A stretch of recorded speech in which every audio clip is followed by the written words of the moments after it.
Moshe, I'm not into recording videos. Stuff. are you going to also add what I'm you going did to- in Egypt? First of all, I'd like to say that before we discuss the specific book, that we get a little bit of background. And the background goes back to someone you're not going to expect, Napoleon. The French invaded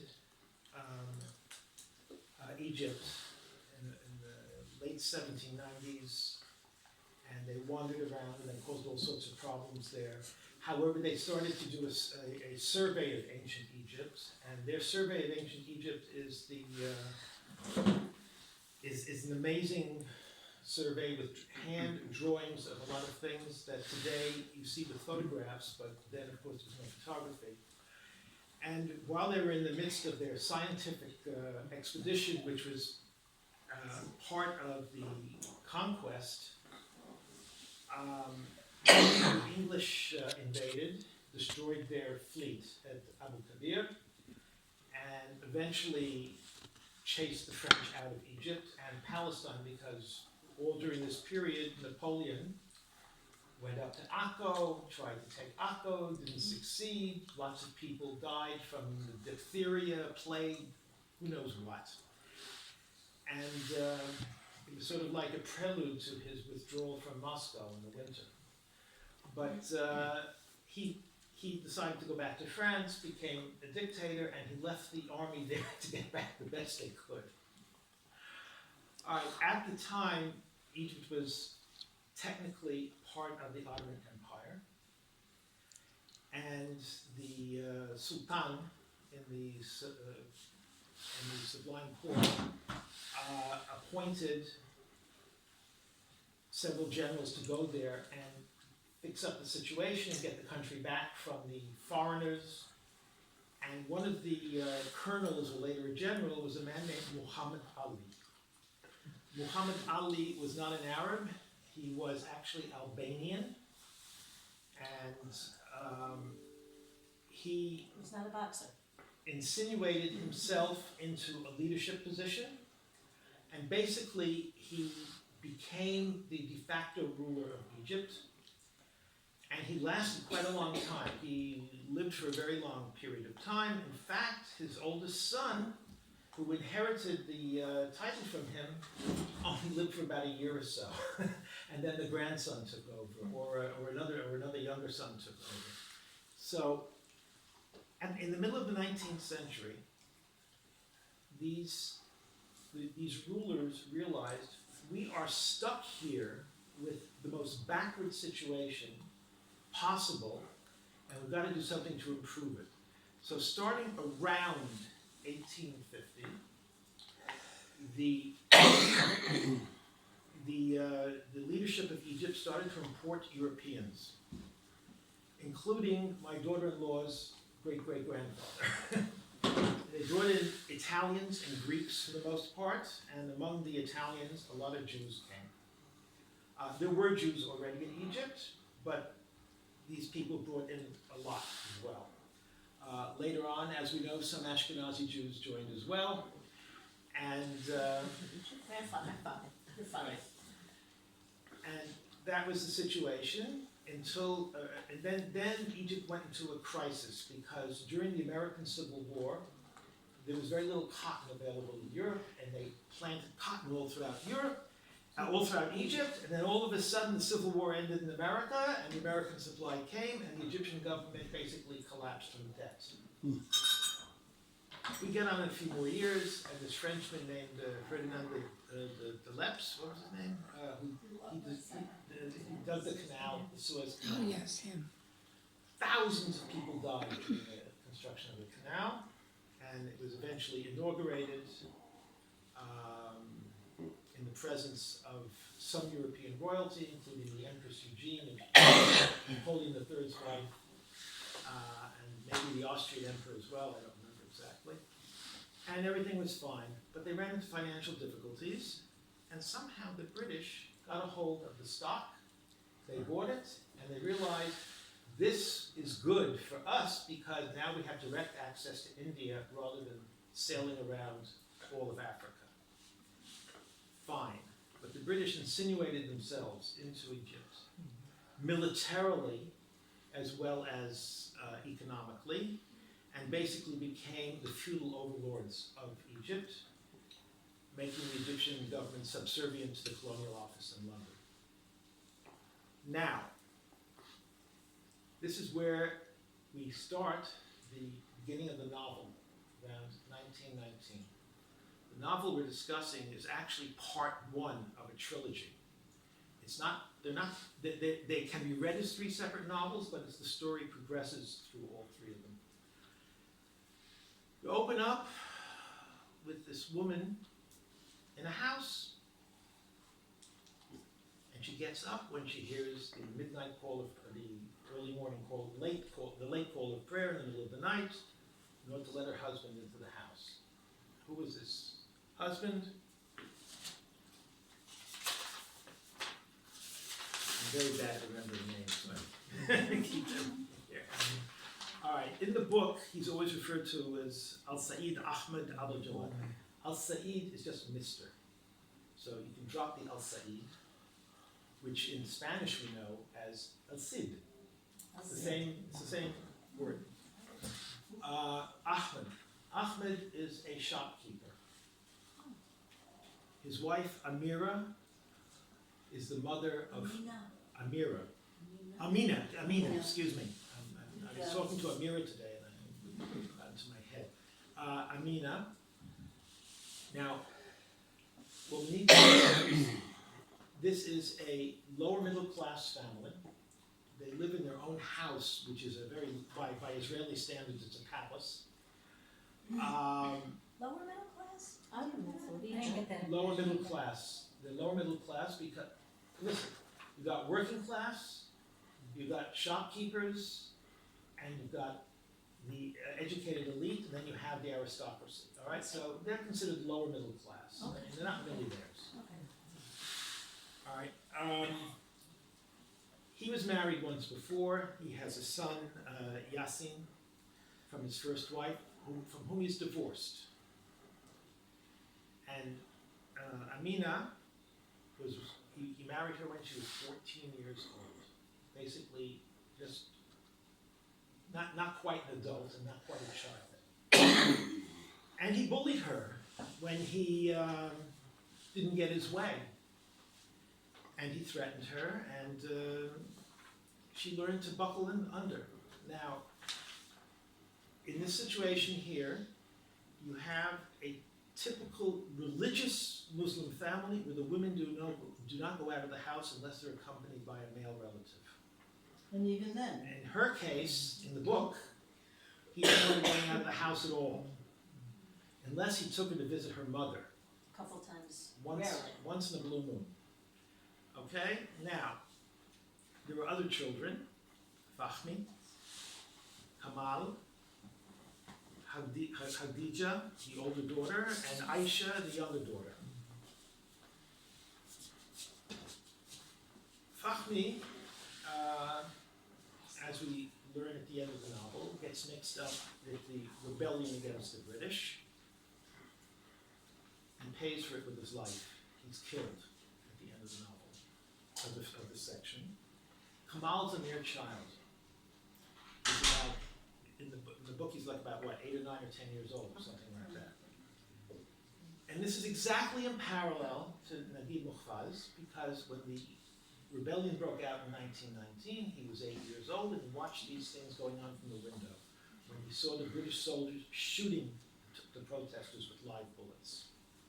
so you're saying the author is Kamal, Yes. more or less. More or less, okay? And the daughters. The daughters are really very different personalities.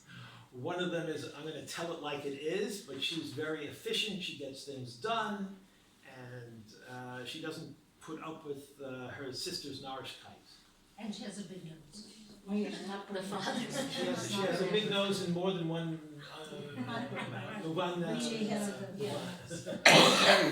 Anyway, Aisha is a pretty one, sings nicely, and okay, so we have here a personality. The personality of Ahmed. He's a shopkeeper. He, at home, is a paragon of virtue, but he is a tyrant. He will not put up with anything. No one can say a word against him, and he has high expectations of discipline from his children. But once he's out of the house, he's a different person. I don't know if it's Dr. Jekyll or Mr. Hyde, but he is a cut-up. He has friends, he jokes, he goes to houses of ill repute and spends a lot of his time there. Every evening he's out at one of these, Bars? not a bar. Bordello. I say the house, the house of the bordello. rising star, what do you call it? It's a A bordello. brothel. Brothel, that's the word. Brothel. A bordello's a nicer way. Well, I can say it in Spanish, but it sounds terrible. House of ill repute. House of ill repute. And this is how he spends every evening. He comes home at midnight, and when he's slightly inebriated, and because he drinks alcohol, even though he's supposedly a religious man, he's pleasant, or almost pleasant to his wife, and that's when she's able to talk to him and have some sort of conversation with him. After she takes off his shoes and washes his feet and, Oh, she washes his feet. you know, as she should. Absolutely. I mean, is there any other way? Yasin, he's the oldest son. He's working somewhere. I forgot. Government. He's the child of his mother is divorced from his father, but he lives in his father's house. And he's on very, very good terms with Amina. But he's out. He wants to enjoy himself. He goes out to have a good time. And during the course of the novel, of course, he runs into his father's mistress, and or girlfriend of the month, or the year, or something like that. And, That's what he runs into her, he runs into his father with her. Yeah, he sees it as his yes. father. Now, That's- I'd like to mention that this book was very popular also in Egypt, believe it or not. And it's been made into a movie twice. Yeah. The first one was in black and white, and the second one was in color. Now, I just recently looked at it again, the black and white version. Because the color version is more like the Russian version of War and Peace. It's like very, very long. And the movie shows all of these juicy scenes, more or less, but considering this is censor of Egypt as well. Right. But the stress in the movies, as opposed to the book, of the continuing story of all of them, was the revolution, showing the riots, the shooting, the death of Fahmi, and Yasin discovering his father's Other life there. other life there. It's very interesting. And the girls eventually get married. And then, you know what? My mind is not sure. I'm not sure if they get married in this book or the next one. Yes, they get married. They get married in the Both first get book. married, They both get married in the first One book. even Yes. has a Two child. brothers. To two different brothers, not somewhere in the same relative area. There's the issue about the older one not getting married. Yeah. I said Yeah. Russell and Leia. Right. Yeah. Anyway, Fahmi has this affair of the heart. He doesn't actually have an affair. He is interested in the girl that lives next door. He's attracted to her. Yeah. He tries to Very young. talk to his father about marrying her, and he gets shut down immediately. And that's it. The book, it doesn't exactly have a major plot. It's sort of like a lot of individual Day-to-day. stories. That's how I see it, at least. That each one could be a collection. collection of stories about individual peoples that have to fit together. Now, if we go back to Naguib Mahfouz, he was born in 1911. So, like I said, he was 8 years old when the revolution broke out against the British, which the British put down. And the British continued ruling Egypt through the Second World War. I'm not exactly sure when they finally disengaged. But of course, the fiasco in the canal in 1956 was the final end of their involvement in Egypt. He came from a lower class family. Oddly enough, his mother was the daughter of a college professor at university, but she herself was illiterate. And His mother I'll explain why. in a was minute. illiterate. He was the youngest of 7 children. So there's a lot of similarities between the novel and the novel.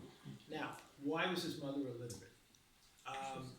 I don't know how many of you are aware of this, but the spoken language of Arabic is very different from the written language. It's like you're sitting in Rome speaking Italian, but you're expected to correspond in Latin. So you have to go back to a slightly different grammar, a different set of vocabulary and everything.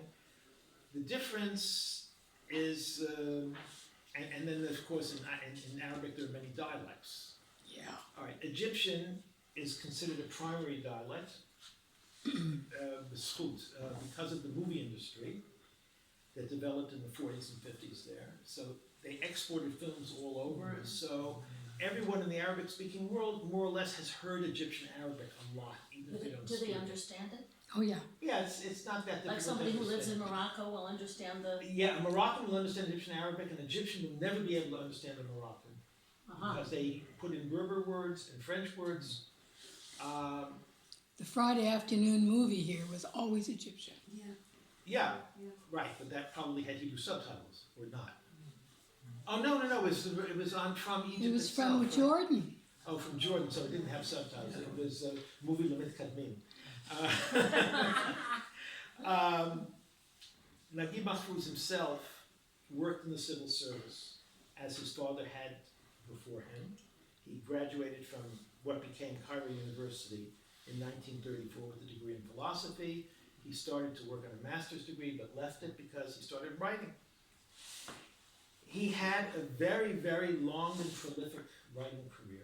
He wrote over 34 novels, 350 short stories, screenplays for Egyptian television and movies, and 5 plays. I'm only familiar with some of his books in English translation. Politically, believe it or not, unlike a lot of Egyptian intellectuals, he supported the Camp David Accords. And because of that, a lot of Arab countries banned his books at the time. And because of his political stance, and another book that he wrote, in which many people assumed he was blaspheming Allah. It was a book called Children of the Alley. No, Yeah, Children of the Alley. Yeah, that was one of the names of the book was Children of the Alley. Here it is. I guess I didn't print it. All right, whatever. Anyway, it was very controversial, and because of that, there was an assassination attempt. He was stabbed in the neck. He was in his 80s when it happened. I think it was at 82. It's like Salman Rushdie. And he was sitting in a car, and someone came up to him and stabbed Well, him. that's what they did with Salman too. And Blasphemy anyway, mean religious or what was it? religious. First of all, in Islamic countries, there's very little difference between Islam and civil law. In many cases, the Islamic law is what forms the civil basis. Now the other thing is, who would, that you're talking about like what's called Sharia? yeah, Sharia. Sharia, okay. All right, now, So he came out against Sharia law. he didn't come out against it. He described the They situation, interpreted it. and they interpreted it differently. Just like when you get songs from Ehud Manor, he thinks of it one way, but the public interprets it another way. And he wasn't really critical, you mean? Or you didn't read the book? I haven't read that particular book. I've read quite a few others, but Like Satanic Curses, that, Yes. yeah, same idea. This is, I don't not like thinking. it. you know, it's exactly that. Yeah, you said something, Rushdie. What are some of the topics in the book? You have God.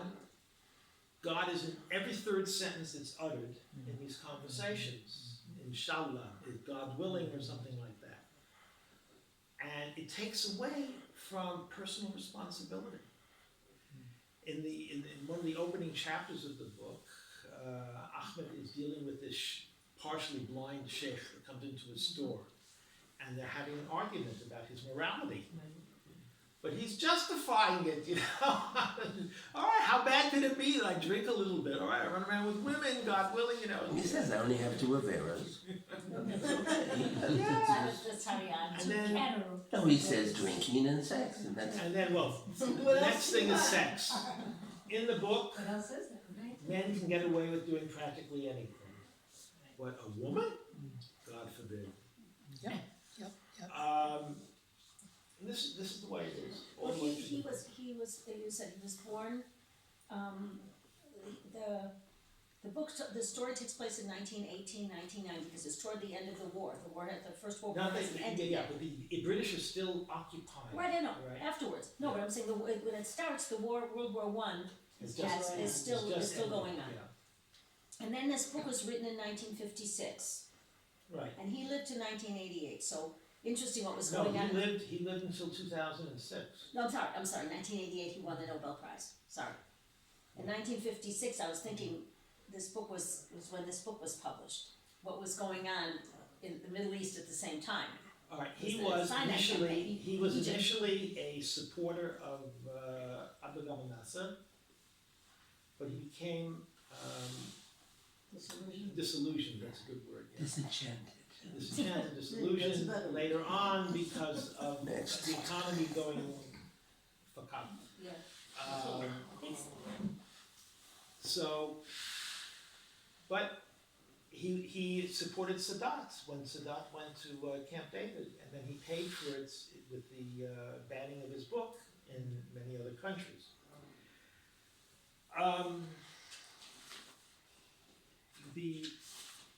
The thing is, you go back to women in this. There's a book called The Girl with Braided Hair, written by Rasha Adli, who is a well-known Egyptian author.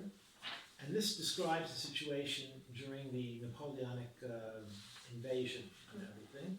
In the end, the society couldn't deal with an Egyptian girl being with Europeans.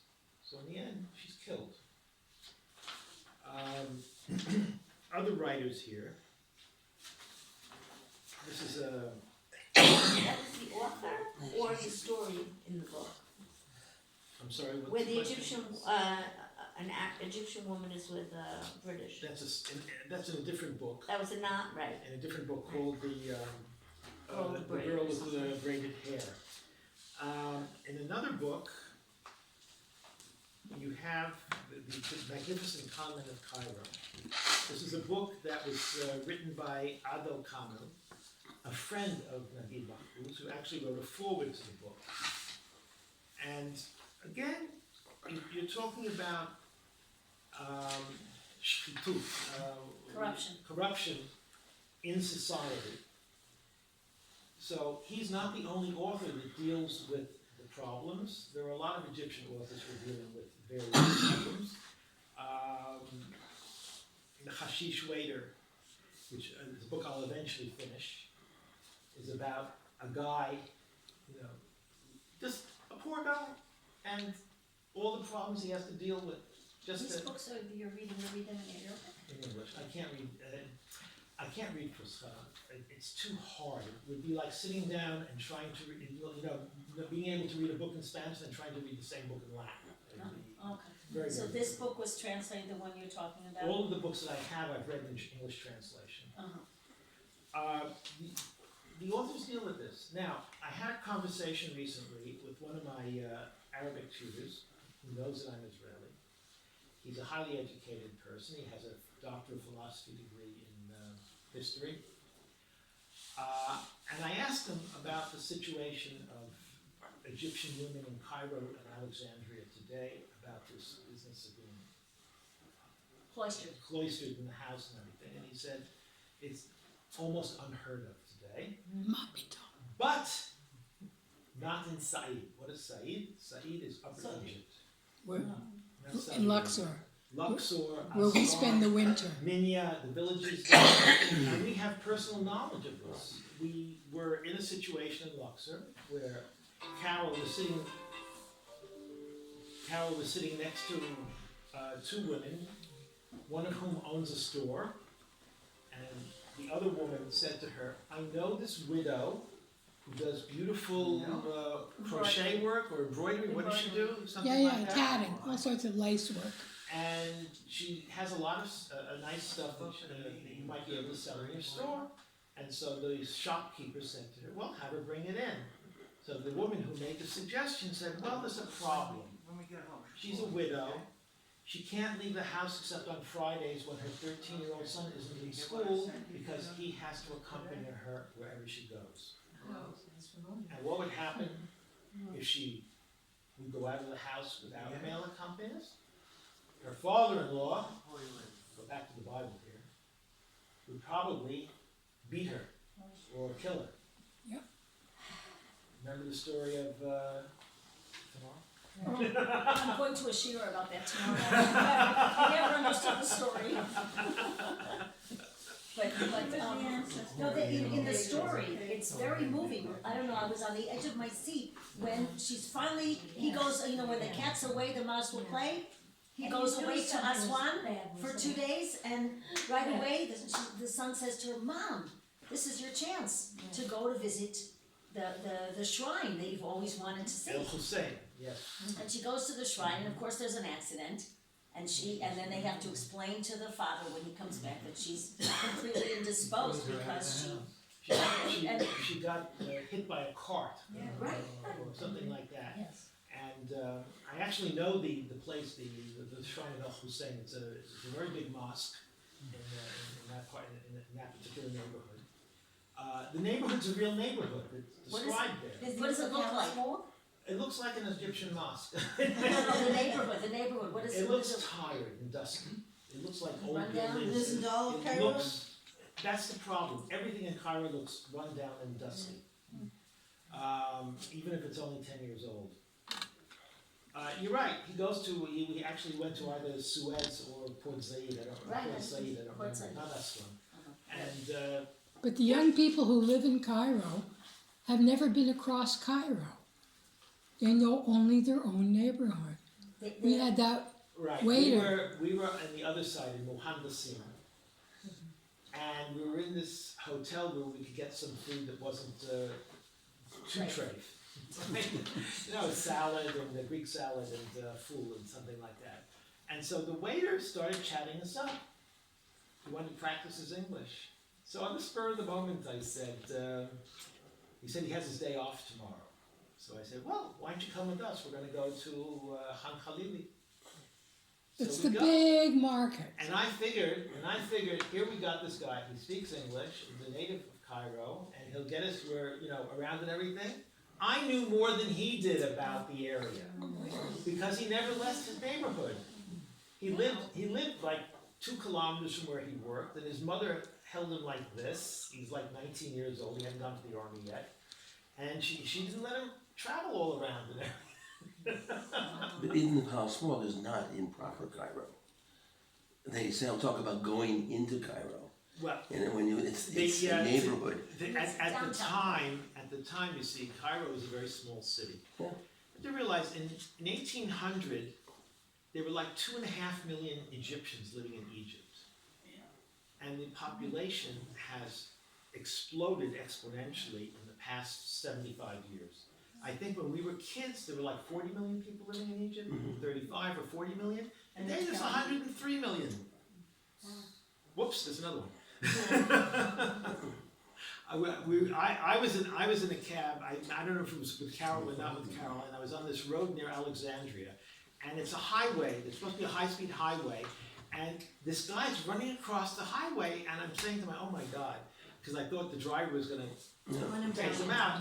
And so the tour guide that was with me, he said, "What does it matter? One more Egyptian or less Egyptian?" He's an Egyptian guy. Unless a foreigner kills him, and then you're in trouble. I wasn't the driver. No, but if a foreigner, then Listen, I got news for you. yeah. I would never, ever rent a car in No, Egypt. but see a foreigner This is when, If you had ever seen Life the is way people valuable. drive there and the roads and everything, what you do is you rent an Egyptian, you don't rent the car. you know, Tell them how you cross the road. In Cairo, there are a few traffic lights. They're there for decoration. So I remember at the corner of the Corniche and Tahrir, I want to get across the street. And it's massive amount of cars going all the time. So what do? At the corner, you see this little old lady, and this little old man, another little old lady. So you get together as a group, and you go behind it, and you go, push your way across. and you go, This is so amazing, because when was the last time you were there? Just before Corona? Yeah, During we Corona. left because of Corona. And how often have you been there? In the last 15 years, I've been there about 12 times. Every year you go. Do you, Normally, we spend the winter there. do you keep the same apartment? Oh, yes. We've got a closet there with our kosher dishes in it. And last time we took all stuff In for Upper- Pesach, Upper 'cause you Egypt, plan to in stay. Luxor, in a village on the west bank, very close to the Valley of the Kings. 5 kilometers. How far- And how do they feel How about far is that from Cairo? It's 12 hours 12 by hours train. by bus or train. The trains are very slow. And you tell people you're Israeli or not? No, we never Yeah. tell them we're Israeli. I Well, was after a advised- while I was sometimes. advised by a merchant in Aswan never to let locals know that I'm Israeli. He said you never know when you're going to run into some sort of nutcase. And now how about Jewish? Also, Oh, we got some good stories about Jewish. Why discuss Jewish? Yeah. You know. Anyway. By the way, I looked it up, there were 32 million during the 1967 war, Egyptians, 32 million. Yeah. Now there's 100. Now there's 11 million. Well, not that quite. 110. Listen, there is a book prize that is given at the American University in Cairo every year. It's on in the name of Naguib Mahfouz. And this year's winner is a woman named Fatima Kandil. I have no idea who she is. I've never read any of her books, although it sounds interesting. But in her speech, she said, I am very grateful to Naguib Mahfouz for getting back to me finally because she'd written to him. I can still clearly remember the letter I wrote to him when I was 16 years old. Back then, all the girls were crazy about Hussein Fahmy, the star of the film Watch Out for Zuzu. Because Mahfouz wrote screenplays as well. So when I wrote to Naguib Mahfouz at Al Aram newspaper, I said, Hussein Fahmy may be the man of every girl's dreams, but not mine. You are. The great writer didn't write back to me when I was a teenager. I guess he was waiting to make sure I was serious, to make sure I would become a writer. And now he has finally agreed to share the spotlight with me. Thank you and happy birthday. That was a long time ago. Usha, how did you get involved in going to Yes. Just before you say that, we have come across other Jews there. There's this woman from London, and she keeps a husband there, you know, a man. She goes back to London and the winters there. But what does she have in London, dear? What does she have? So she says at some point, your name is Moshe? She said, are you Jewish? And he says, sure. So she says, so am I. My family's in Golders Green, and, Hill. and they're all Haredi. Yeah. And this is where she lives now, She comes for about a month or two every year at least. to be refreshed. Yes. So, Did you visit the you know, She also has a double life from Oh, like yeah. the man in this book. You mean, wait, so who, her last name is Moshe? no, his name is Moshe. Oh, she said she was Jewish. Sorry. But also people sort of come out of the But closet. she's religious and they in, don't. I don't know if she was religious in London, yes. In Arabic, it's Musa. is she married in London? Right, I now. don't know if she was at some point. She has a whole bunch of Haredi kids. Oh, wow. Yes. We have only read the first part of the trilogy, the first. We did the same with Shadow of the Wind about a year ago. We only read the first of the 3 books. And also with Ferrante. And Ferrante, we read the first 2. No, and we read the first one, we read one. only Oh, one. I thought that We we read read one. one, we discussed The only author we Many of us read only. the first one's the rosier. Right, we read that, The Rose and also Yoshua. Otherwise, we have not read So any what's the author publisher? twice. Yeah, but this is a sequel. I mean, are we missing something? Did anybody feel they were missing something by only Yes. reading the first book? Definitely. No, there's a development. It's not missing, but I want to. Not missing, but, does the story continue? First of Because all, the first, you know what, it's like, what do you call that thing that I asked you about, not a sitcom, is this the second one or the third? I just grabbed it. I Yeah, saw it's- it. I don't know, I have the three Sugar there. Street is Yeah. the third one. It says that at the end of the. What did we say, I want to say, like She goes the into English the version of lives of the other Telenova? children. It's a telenova, yeah. Continuation. Soap opera, no? Soap opera, that's the word. There's more you can talk about. I know you're Ruth Yes. wants to say something. Now, what I wanna say is basically, when you read the three, you see the development of the personality. We meet them as children, and then we see the children as they grow up and what happens to them and how they behave. And we also see a change in the attitude towards women. Not that they become I would extremely hope so. liberal. Also see their political actions and political views, because we're in different times with different wars and different things happening. So it's So worthwhile. I think it's worthwhile. Yeah. The three books. Yeah, I feel like I was left hanging with a lot of the stories. Can I say something? Certainly. The character that really disturbed me the most was this Yassin. And he's pushed into a marriage because of his lustful attempts to seduce the maid in the house. And he gets into a marriage, and he's very, very happy for about a month, and then he realizes, wow, this is boring. And then he goes to seduce, and he succeeds in seducing the wife's handmaiden, a black girl. And the daughter goes to her mother, they catch him. The daughter-in-law. The daughter-in-law, all their names are with Z's, a new buzz. So she was also a Z. And then when she went to her mother, and her mother started to talk to her about being a divorced woman, she was gonna go through with a divorce, and she does eventually divorce this Yassin. And and the mother didn't want her to get divorced. And I was all like, man, he's a predator, he loses justice, yeah, get away from him. And when you read the mother's kind of monologue, soliloquy, you suddenly realize the context and the culture.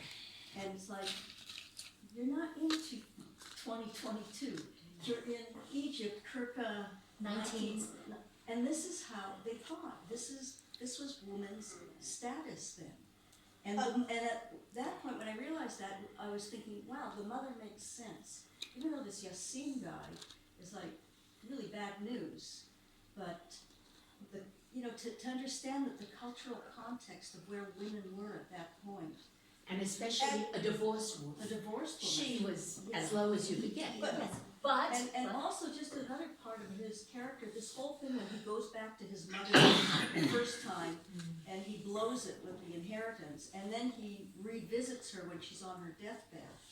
And there are a lot of strings that are not tied up and that I Because his life is not tied up. Yeah. Right. Yeah. You know, that's life. Did he get the house? There were two things I didn't understand that concerned Yasmin. One is that Naomi said the beginning of the marriage was fine. It was more than fine.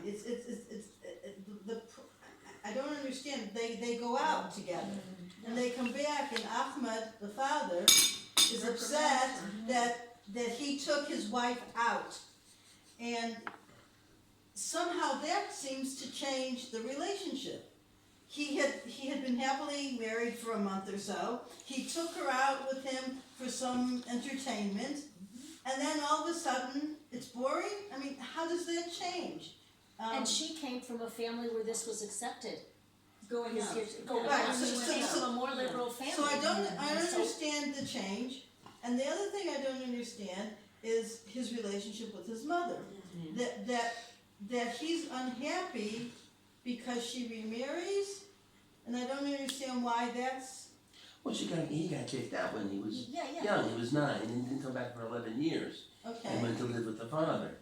And he left out, and that was the whole story about the fruit, and the man coming with the fruit to the house, who obviously was, you know, visiting. but it was sort of like it was Long a disgrace, hours. it was a disgrace that she remarried, and I I don't. think she remarried a couple No, of she times. remarried Yeah. like 10 That times. was She was a cyclical, And you know, you have an divorcee. impression that maybe the condition was, maybe I'm extrapolating from Judaism, but I had the feeling that she was able to get the divorce and on the condition that the son would be living with his father. Yeah, that's. Except that the father did encourage him to see the mother, and he didn't want to.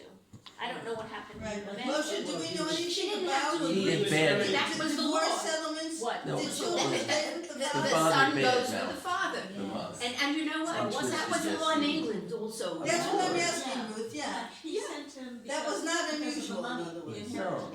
I don't believe it was unusual, but it was also understood in common law many years ago. And it took a while before it was understood that women had rights to property, her own property. And rights to her, raise her child.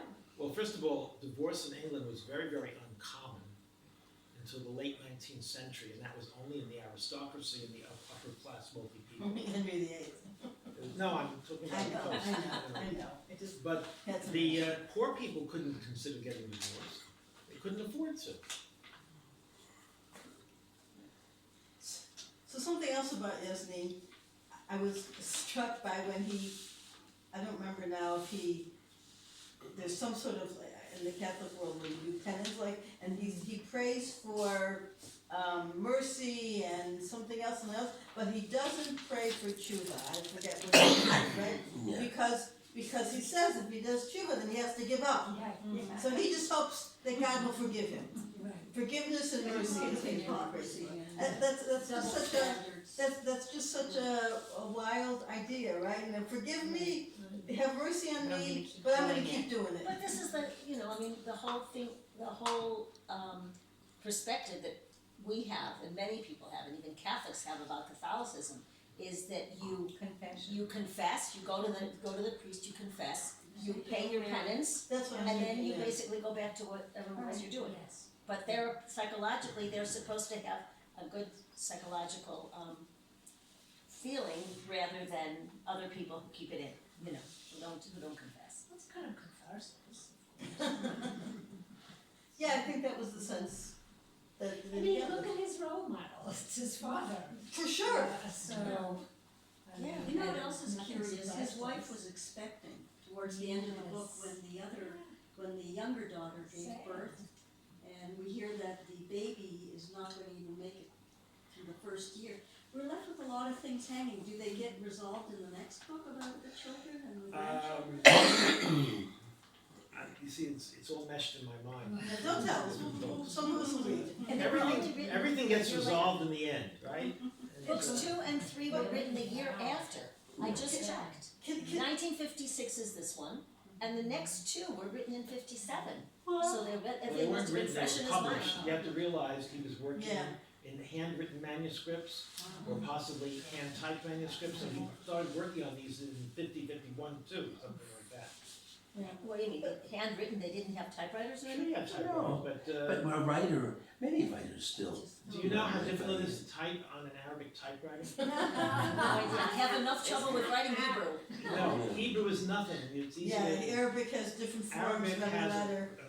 a first form, a middle form, a final form of most of the letters. Now, I've never typed on an Arabic typewriter, I type on a computer, and my iPad, I can. fool It around automatically with does it for you. Yeah. It's okay. Yeah.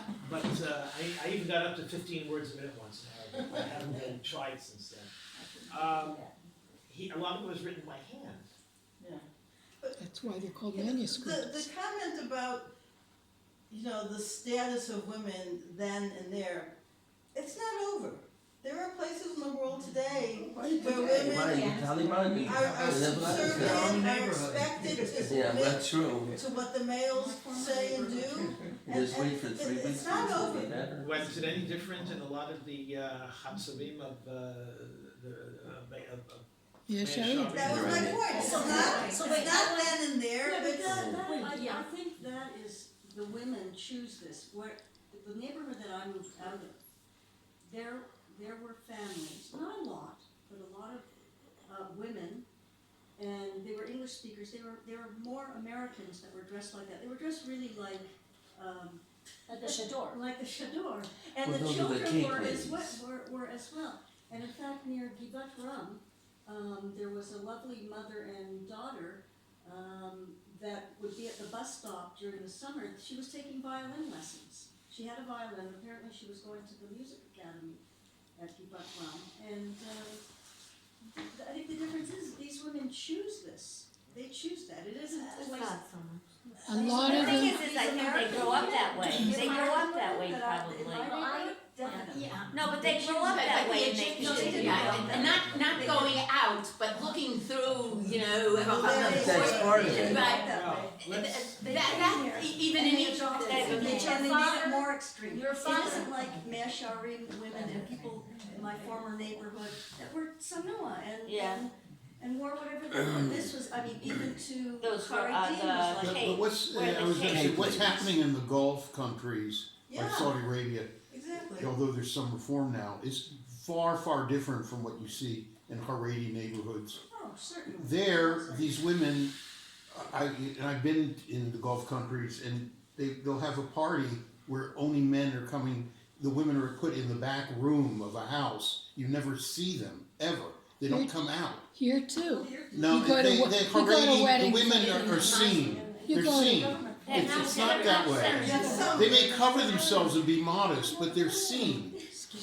Here they're not seen, and in any restaurant in Saudi Arabia, you couldn't sit in the same rooms with the women if you were a single man. There's at least one Haredi group that they don't sit in the same room. Yeah, but No, but this is different. In a place like Saudi Arabia, McDonald's has a mechitza to order at a McDonald's. There's a mechitza there. Wait, I can tell you that, I don't think it's there now, but one early morning I was in the old city at the Kotel, Yeah. and there was a duchan that was selling or giving away coffee, and I don't drink coffee, but I went with somebody else to get coffee, and he would not serve the women from the side that the men was. Okay, but it is unusual, I think. I didn't say it was a It's common, not I'm common. saying it happens. I don't think what it's you're common. saying, Now let's get back to the Middle Eastern Yeah. culture. well, I was gonna say, Um, because Okay, kind of. I was gonna say apropos, like you go to Egypt, I go to Pakistan, and I spent a lot of time in the last 30 years in Pakistan, and you have the same kind of culture. For me, it was great because I'm a man, and I can sit there. But for a woman, no, I mean, as a man, it was much nicer. So I go to Swat in Pakistan, and they have a proverb that to this day, the best bride is the one who comes in, the best wife is the one who comes in the house as a bride and leaves as a corpse. You don't go out. And to this day, I mean, that's right, just like they do in You don't the- see Egypt isn't like And- as, not Extreme. anymore. It is, no, but in In the- Swat it is. In, And in Afghanistan. in northern It's that Egypt, way. in the big Yeah, cities sure. of Alexandria and Cairo, Cairo has got a City. population 3 times the size of all of Israel. No, that's not the norm. However, in the villages in the south of Egypt, it's a completely different story. And you have to remember also that women are subject to being plural wives. In Egypt, they can be as many as 4 official As long as they can Official, afford right. them. if they can afford them. All right, so I met this young guy And they write in the book, near they Aswan. mention it in the book, where they said that she should consider, when She she considers should- it, Ahmed considers considers herself marrying lucky again. that she's the Yeah, only wife. Right. Right. However, She thought her life was pretty I met good. this young That's right. man in Luxor, and he wanted me to come to his house. So I was by myself. I went to his house. Carol wasn't. It was before we got married, I think, actually. So I went to his house. What's in the house? It's a concrete shanty. His mother's there and 3 more brothers, so it's 4 sons and a mother. So eventually, I find out that his father lives in Cairo and has 2 other wives in Cairo. And he and his brothers are in Luxor, and they have to support the mother. She's not allowed out of the house. So she sits in the house all day long. She cleans, I don't know, she makes all of the food she makes by her hands. A knife, a fork, and her hands. So, I wouldn't eat lunch by them. So this is, it's still going on. Absolutely. Now here's the thing, most of these women, certainly at the time the book was written, most women were illiterate. Those who could read and write were usually the daughters of wealthy families, and they may have gone to a school in French as well, so they knew French and or Arabic, English. or some English and Arabic. The story was very different than the Jewish family Here's the within book. Egypt. Here's the book. In among the Jewish Right there. families, Books in it. Tomorrow, here, you wanna see the book? No, not on the table, but among the Jewish families that came to Egypt post 1850, those families usually sent their children to school not in Arabic, in either French or English, and they spoke whatever language they spoke at home, could be Italian, French, or English, and they all spoke Arabic with the servants. They were the exception. They could read, but the servants, the women certainly couldn't read, and the men maybe, very When was he born, did you say? 1911. 1911. Okay, so whoever was in Sholat Yedidia, anybody? Shabbat? We were really honored to hear about an Egyptian Jewish woman who became a poet, who was born in 1917 in Cairo, born up to the name Shochet, later married. We only know that she married twice and divorced, and as far as she moved her mother was an immigrant from Tunis and her father was from Iraq, and she got a Western education, French schools, and but her parents would not let her go to university. That was the limit. And they wanted her to be married. She also allowed her to take a course to do kind of first aid, like kind of a nurse's assistant or something. And she came, a family member took her to Israel in 1937, Israel, Palestine, whatever. And she read this, a quote here, that she said she would never return until the Kotel was in the hands of the Jewish people. And she was not from a particularly religious, but elite family by certainly by the standards of but it's still parallel life. Somebody born the same time, she died much younger. She died in 1979 at the age of 62. He lived to 2006, you said? Yes. And she managed to escape to New York. She escaped to New York during the war years. I guess they let her go because it was getting dangerous. Which war years? For World War II. 1941 to 1946, she went to New York and studied at Columbia. Oh, so you didn't really escape, she got permission to immigrate. Right, but she was allowed. It wasn't like in 1956, when they people were were put on thrown cattle out. to go to Brazil and places like that. Yeah, well, she got to New York. When she finished her studies, though, she returned to Egypt and lived there for 3 years, and then immigrated to Paris. Then came on Aliyah, 1954. I didn't meet anybody who had heard of her, Wow. and she became a You well-known wanted to say something. poet, and she Come on, actually. this gentleman would like to. Yeah, go ahead, we'll finish. No, it was just interesting because In what because we were. language did she write her poetry? So later, I understood that she wrote in French, and she wrote in Hebrew. But the quotes that they were given on Shabbat are some are translations from French, others or English, French and English, and then in her later years, I guess she wrote in Hebrew, which is quite a challenge because she came on Aliyah in 1954. She was 14. Begin. No, I was just interested in Ahmad. I thought we'd have more discussion about him. That he was a real tyrant in the way he ruled over his house, And as I was reading the book, I was also studying Masechet Gittin, and I happened to come across this. Rabbi Yehuda said, anyone who casts excessive fear among the members of his household will in the end come to 3 sins: illicit sex, bloodshed, and the desecration of the Sabbath. And there are a whole bunch of others I can go.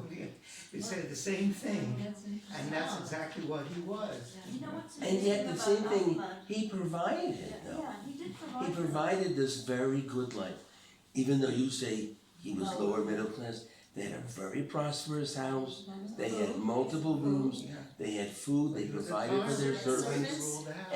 And Fear. Ahmed, But you know what? and so he did what he was supposed to do. He wasn't a profligate, he didn't waste his money. No, he And- saved money up for he- his retirement. Not only that, he saved money for the weddings. And that was very important. He wasn't just a bum. He was a product of his time. Yeah, absolutely. Exactly. And that's what he was. And he even said to the future Mrs. Yassin, I don't remember if it was to her or to the son, your wife should be like Amina. There's one line in there where it gives tribute to Amina. Now it's sad that she didn't hear it. Yeah. But of course, Praise God. right. And he sits at his daughter's wedding and he doesn't celebrate the wedding.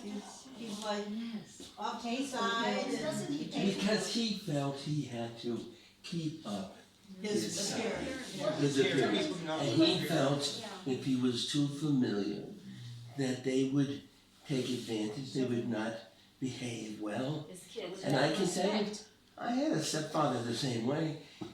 He was brutal in the house. But when outside, oh, he's so funny, he was a Boy Scout leader in our Boy Scout troop. They loved him.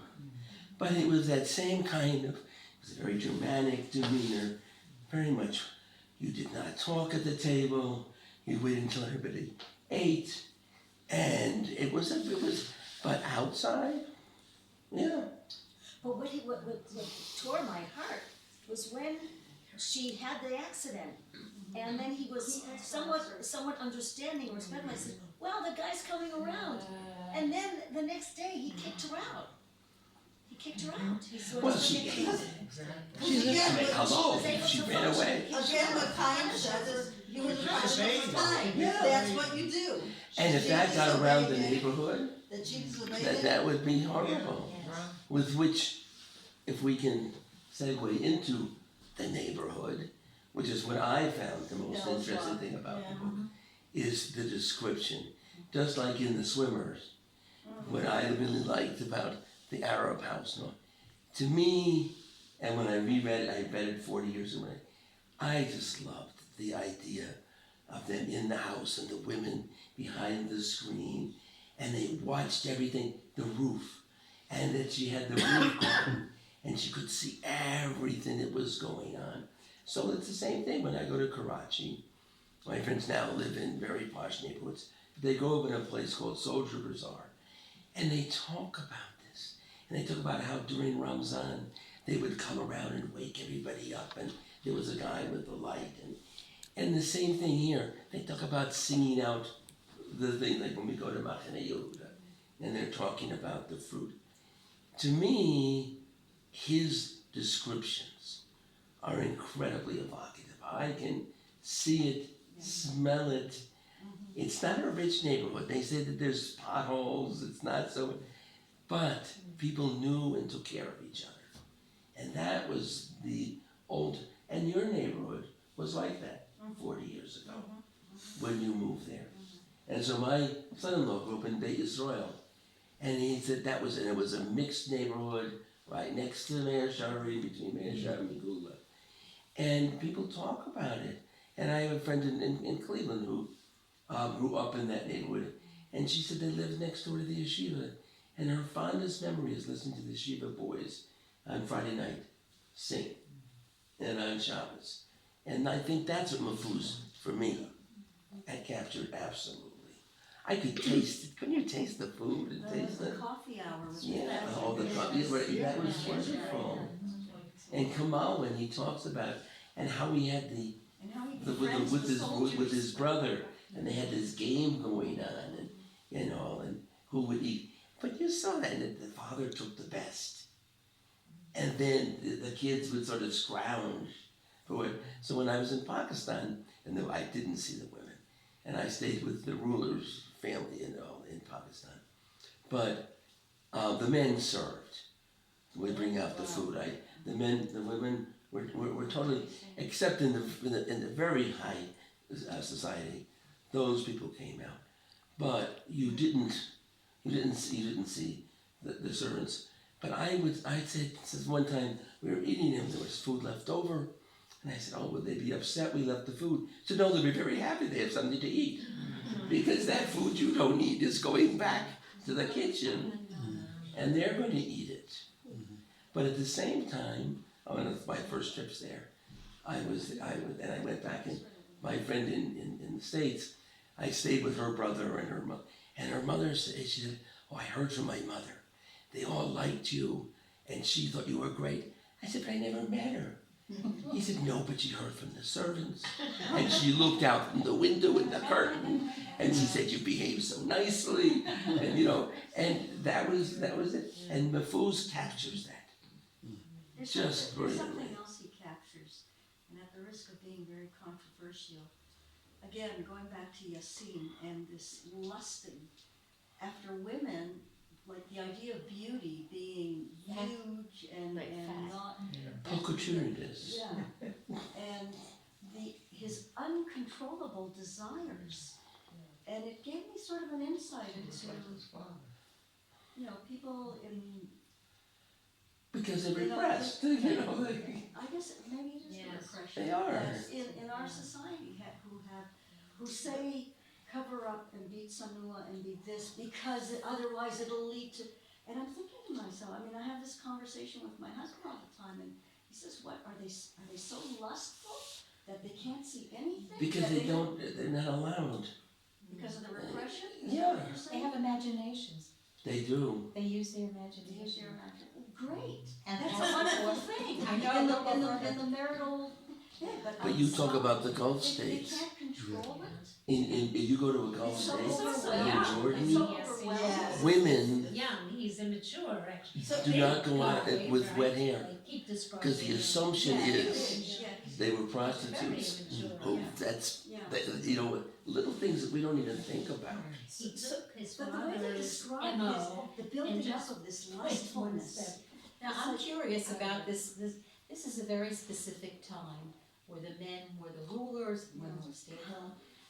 The third book, does it go into, obviously, the world changes.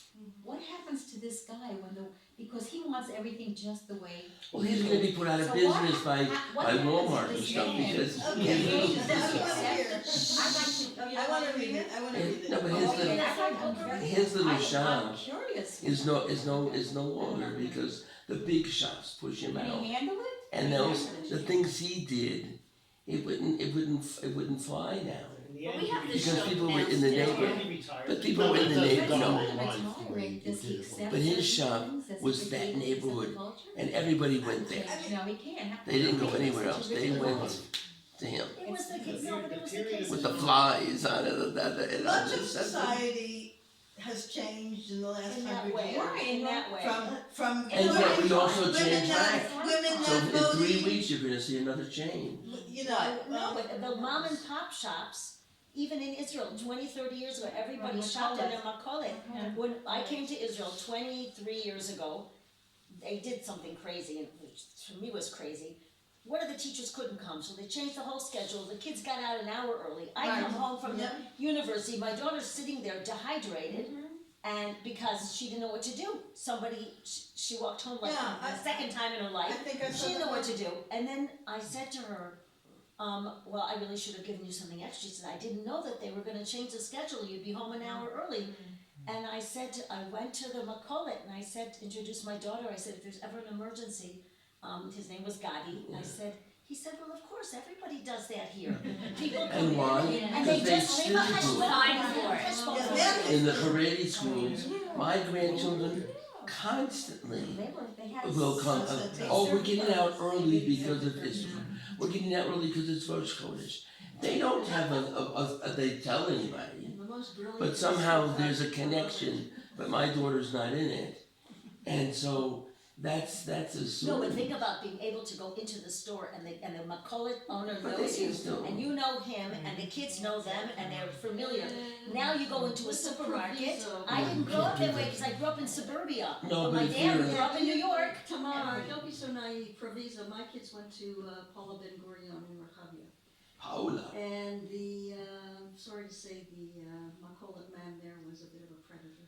I He know, was that's, a bit of a predator. right. But, so. I just picked up So, my granddaughter. I have a couple of literary things to say about the book. We had long ago, several months ago, scheduled the book Shugi Bang, which then we canceled. But I had read the book, and I did too. okay, I couldn't so get through it. so there was not a character in that book that, in fact, lahefech. It was just a really difficult book for me to read. So when I'm reading It's this about book, working class Scotland. so when I'm reading Working this, class when- Scotland. okay, so I'm reading this book, Palace Walk, and I'm thinking, I don't really like these people either. But I'm able to get through this book because there's something more Human, attractive, more. humane. It's the culture, it's the cultural. I mean, I live with that, right? But that was interesting to me that even though I wish the women had taken more of a stand, and I wish the men weren't so brutish and everything, but nonetheless, I could read it and enjoy it, even so.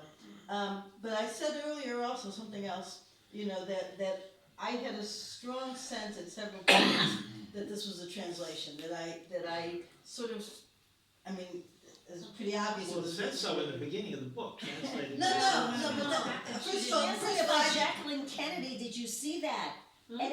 Thank you for the editing, where's the book? I don't know, unfortunately, my book is in here, no comment. It says Jacqueline Kennedy. Wait. It But does? it's in situ, it's in Egypt. No, So the it's- version that I have says, special thank you to the editors in the front page, doesn't have it here. Special thank you, including But that's not Jacqueline what I Kennedy mean, on that's that. not what I mean, I mean that there was He certain worked as a mother. lines. But of course you're gonna feel that way. You feel that way with Hebrew in English translation of Hebrew. Not always, not always. Not always, but in this case you do. Yeah, but there was also, I don't know when it started striking me that there were metaphors that were used that seemed like, I don't know, more like a stretch. That there were many places where metaphors were used that didn't seem necessary. I don't know how to Actually, describe lost a it. lot in the translation. Well, that may be That's where what she I said. got it from. That's That what may she be said. it. What did you say? We probably lost a lot in the translation. Well, look, it's a Any Semitic, book. it's a Semitic language, Mm-hmm. and it's a very flowery language when it's the written Fusha, the modern standard. Classic. It's not classical. No, it's He doesn't write in classical. He writes in modern standard Arabic. Oh, I see. All right, which is It's more basically literary. modernized It's more Fusha. literary. I'm clarifying because I'm not sure this is clear. The- For me, The Quran, what is the language? Quran is classical Arabic. the Quran is classical Arabic, just like the The five Torah. books of Tanachi, Moses. Hebrew, Ivri, All right. Tanachi. Okay. And so the modern standard Arabic was the rules of Arabic grammar modified for modern publication of newspapers. And this is what when you learn Arabic today, don't ask me about 200 years ago, you learn that standard of Arabic, how to write, how to construct your sentences. Instead of according to those Vayihi, rules. Hawaya. The Quranic Arabic is very, very terse, and it would be very, very difficult to write a newspaper and have people understand the article there without having a Perush Rashi on it. So it's similar to modern Hebrew in that sense, but it's still more flowery than modern Hebrew, and most of the nouns and all the verbs are declined in such a way. You never say Abba Shali, you say Avi. You know, it's just, it's declined verbs, declined nouns and adjectives. There's no such thing as, you know, dibarti ma'ach shali, you know, no one will say that in Arabic, not even in dialect. They'll say ahi, or ahuya in Egypt. But you're right. You're always going to feel, and look, have you read War and Peace in English I was translation? gonna say, I've read other Tolstoy is, books in translation, yes, Yeah. and some of them are better than others, and some of them are not so clear to me as I read them. Of course I know, you know, this was a Russian author, or this was a Spanish author, or this was, no, Or maybe he did not Thomas have, Mann, you know, in maybe English, the author- it's very heavy. yes, I understand that, I'm just saying that well, the difference, this struck even, me at several points that. maybe it wasn't as fluid, just like we read Amos Oz, and was it Amos Oz who wrote? Tunnel? No, No. but what, the Tell bar, the Dark- horseman in the bar, Oh, that's, Yeah, horseman, Yeah. a man That's was- Grossman, horse that's was- Grossman. Grossman, Alright, but who was it? With Amos Oz, one of his books, Dark, the Tales of Love translator and Darkness. got an award with him. Right, And he said, Because this is the best translation's an person that I ever because did. translation is an art also, Yeah. yep. But That's the apparently, International Book of and he said, she captured what I Yeah, wanted yeah, to say. yeah. Now, maybe the food did not work, or my fuzz, whatever you say, with, as closely with this. No, the person. issue of translation is a whole different. Oh, but you're bringing it up. That's why. I know I'm bringing it, but I'm saying That's why that there are better translators and worse translators, and I don't know if there's. Well, this was done in 1956, so No, the Maybe it was- translation is much later on. how much later on? It says in there, it says in the Does it? book. So say it. No, 23 me, years later. no, me, does it say when the Because book was nobody translated into knew of English? anything It should about say in the- Egyptian. Yeah, why would you It wasn't translate? translated Look in the and see when it was He's the first translated. person who won the Nobel Prize writing in Arabic. That's Yeah, so right. far the only one. Only one, They're so right. far the only one, right? I've read this, and I've read a number of other books, and a lot of books in translation. First published in Arabic 1956, English translation 1990. 1990, so Wow. it wasn't I- until I- 2 years. He was already, 2 years he was after already he won quite the Nobel elderly at Prize, that I think. Sure. And he was not working with it. No, what I earlier, just now, was that, you know, we could discuss, you know, all the books we've read in translation and rate the translators, but there are some that are really good and you Yeah, don't, so and you you said don't it. feel it as you read it, and there are some that you do feel Well, it. see, I had a completely different perception. My feeling was that I would like to take the same chapter and look at the Arabic and see how he translated, Yep. because I thought the translation was terrific. Okay? It wasn't cumbersome, very No, often. no, it wasn't, Very it often, just felt to me books that it that are wasn't. translated. But I thought he captured the flavor of the era very, very well. I thought so too, so Yeah, I had no I didn't- problem with I'm that. not saying it was bad, I'm saying that it was just well, felt, that's. For that's- you. yeah, I'm certainly talking for Now, myself. the thing we're is disagreeing. I I hear personally you. am familiar with all of the neighborhoods mentioned in the book. I've been there. Yeah. Yeah. So, to me, it was like, you know, going back to shopping. So, all right. So in Barcelona, you can go and you can have a Shadows of the Wind tour. Yeah? Yes, they do. So I wonder, do they have a Mahfouz tour of these neighborhoods? You could arrange it. Yeah, because that. I mean, in Barcelona, that's a very popular thing to do. By the way, I've read all is to go. three of Saffon's books. And they have it, but that's. I know I read them also, and my daughter went on the tour because in Barcelona that's what you do. Did she find the cemetery of the dead book? Yes, Ruth, you wanted She to say did. something. but she's not revealing it. Ruth wanted to say something too. No, first of all, I'm pretty sure that Ahmad's family was extreme. And Oh, not I don't. necessarily, not a typical, I you know, do. Oh, I think it was Muslim. very typical. No, but he could have the wife secluded, but not be so mean. No, I think that was. Radical. I disagree. That was my That feeling, was you me. certainly got a feeling that the women were downtrodden, but, I disagree with you. I think that was very typical. I can tell you from my experiences in Pakistan that is absolutely the way that life is conducted. But it is today in Egypt too. Yeah, but she's saying that's the, it's the Yeah. exception. Okay. And I'm saying, no, it's my personal Okay, experience. you know what, it's not. because you're saying that, In one. that it would be standard in, in the suburbs or whatever, and I can't argue that, I don't know. But my interest, of course, was the Jews in Egypt. Now, my father was born in Egypt and lived in Egypt at the beginning of the 20th century. We're talking about the same time. But they were Jews, there's a bit different.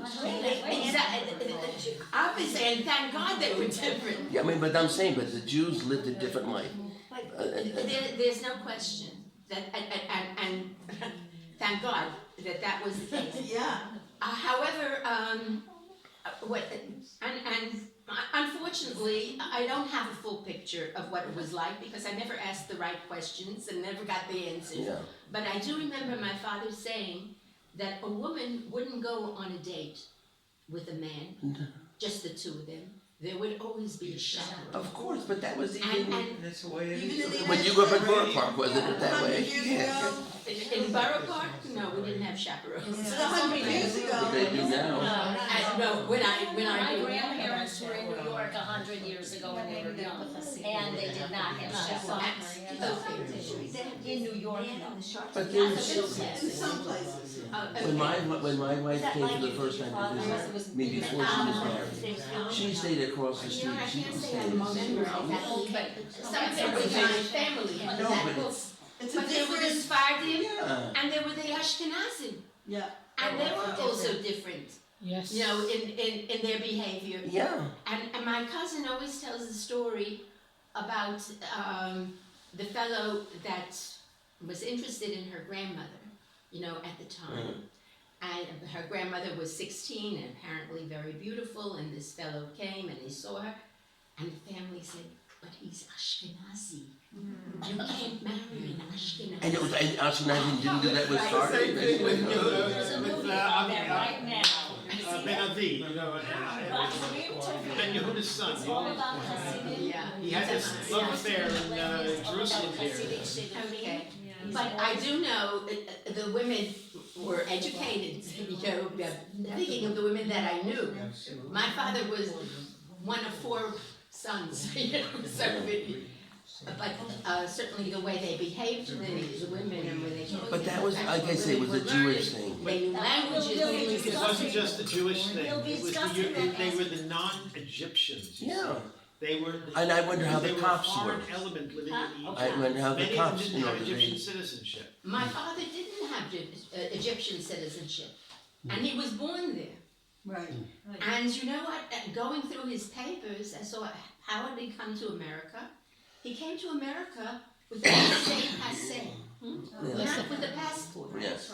So he may have been stateless. The But his grandfather had been talk Russian, and I think it was the Russian embassy that gave him that laissez-passer. But most of the Europeans that lived, not just the Jews, the Greeks and the Italians, they went to their consuls to adjudicate legal problems, not to the Egyptian courts. And this is one of the things that aggravated the Egyptian nationalist movement. Mentioned in the book, that they weren't informed. Yeah, that they were like a state within a state, these foreigners. And today, if you go to Alexandria, if there's one Greek store there, that's a lot. Yeah, but Ruth, you talked about, you think that there was an exception. And it was 100 years ago. You go look at the stories that come out all the time from Dubai. You have, the ruler's, one of his wives who's escapes and goes to England, and then they have this. And how many books do we have about people who, who are treated, right now? Right. And this, I don't think it's changed, but I think that was the norm. I think that's what that class of people would do, and it was expected of that class of people. I didn't really feel when I read this book that this was an exceptional family, this was very This was typical. such a cruel man. Typical, It was yes, definitely. I think it It was was, typical. I think it was typical. He was a cruel man, but he was going out with his friends. All of his friends were married and had households. That's right. and lived in- But you didn't get the feeling that his friends were as cruel as he. I agree with you We on don't that. know Because that. we didn't go inside their house. We We weren't don't know part of that. their We family. don't know what And way then they the when next you say day, cruel- the daughter doesn't go out. When you say cruel, I think You know where we do he see was it? trying to give an example. I am gonna defend him because I think he felt he was doing the right thing. He didn't For want what just he to, knew, yeah. he didn't joke with his kids. He was the father figure. And the mother was loving and caring, and you know that. And you know if you wanted extra food, you go to the mother. And you know if you want to get away with something, you go with to the But mother. you're not talking about emotions, Of you're course just not. talking about physical things. No, she gave emotionally. Yeah. She did. He could, I When you talk believe about that Kamal, man couldn't have given emotions even in that but he era. did to his That wife. man couldn't show love to his But he children, did, but even he- in that time. I He was believe a that. terrible hypocrite. Yeah. Exactly. Yeah, I He think was the that. bon vivant with all of his friends I think in he took the advantage. brothel. There's a lot of Look it going how on. strange it is at the And the weddings. drinking, At the all wedding. that drinking, it wasn't, now and then. No, and they're Muslims. Every night you go, They're not every supposed to be night. drinking at all. And the, once you have even one the drink, you expense of it. can't drink in You paradise. say lower middle class. So you might as well drink. I know. But they Because gotta be you- rich to me. I mean, Yeah. look, Everything- how many Jews are not, First of all, how many it's hard to- Jews Money drink? is responsible. It's hard to It's compare not- our Israeli society I would with assume Jewish there are a lot of society Muslims who 100 years drink alcohol, just as there are a lot of Jews He was a who drink. shopkeeper. That doesn't make You're him a Jew elite. He had a store, No, when you say I shopkeeper, I take see. He had a the shop. Macaulay. I take it. But he had a store. Like So- He didn't own a supermarket, he owned a Macaulay. It's in every society. No, but I think to own in the shuk, you have to be, I mean, it's very valuable. Wait, what's Nowadays. I think what we should do is, I think, He inherited the unless store somebody from has his something father. else to say about this book, it'll be interesting to compare the life that we saw in the life of the Muslims in the mid or early 20th century with the story that we're going to be reading for next time, which is about specifically about the Jewish community and how someone, namely the author, managed to get out. And I will share some of the impressions I know from having lived in Geneva, which was a very multicultural mosaic community, largely dominated by Middle Eastern Jews. And the ones they had the most trouble getting along with, the elites, namely the Safras, who you've all heard of, and the Moroccans, the North Africans, and they was like oil and water. They had, but it was very interesting for me seeing it from the outside, and I got to know it quite well in the inside because it's a small community, everybody basically knew everybody else. But there was definitely a class, and I know intimate stories from friends of mine of what it was like for their parents in Iraq, in Egypt, in Sudan, in Morocco, and in Tunisia. And now some of us have children married to those people, namely your I son-in-law. don't know how I did this. Your son-in-law My is Mehutanim are from Benghazi. And they're my very proud. son-in-law, my son-in-law's family is from Tripoli. We also know that from European Jews, the Germans and the Russians and the Poles and the. Okay, so it'll be very interesting. And the Galicianim, that I won't marry them, but. So if anybody wants to enjoy a Nobody wants to fun marry bunch a of fun Berliner. movie, I mentioned A the Sandal Berliner.